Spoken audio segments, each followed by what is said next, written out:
मैं तमाम आज आपके पॉडकास्ट के हवाले से लाहौर 2-3 झटके ज़रूर देता है बंदे को।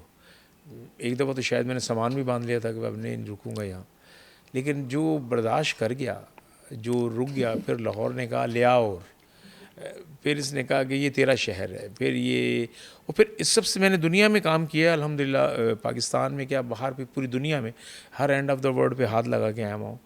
फिर मालिक ने अकबरी हज भी करवाया, सब कुछ किया।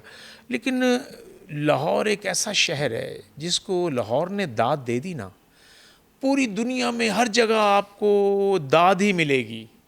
ये मोहर लगाता है फ़नकार को। और फिर सबसे बड़ी चीज़ है, यहाँ तासुब नहीं है। मैं आपको एक ऐसी बड़ी बात बता रहा हूँ, यहाँ ना आप 95% फ़नकार ना बाहर के देखेंगे, 5% लाहौर के फ़नकार होंगे। कोई कराची से आया हुआ है, कोई मुल्तान से, गुजरांवाला का बेपनाह फ़नकार, फैसलाबाद का बेपनाह फ़नकार। तो आप ये देखें ना, जिसको काम आता है ना, तो उसको लाहौर ने ये नहीं देखा ये कराची का है या ये मुल्तान का है, ये गुजरात। उसने कहा ये एक्टर है, ये उन्होंने दाद, काम को दाद दी है।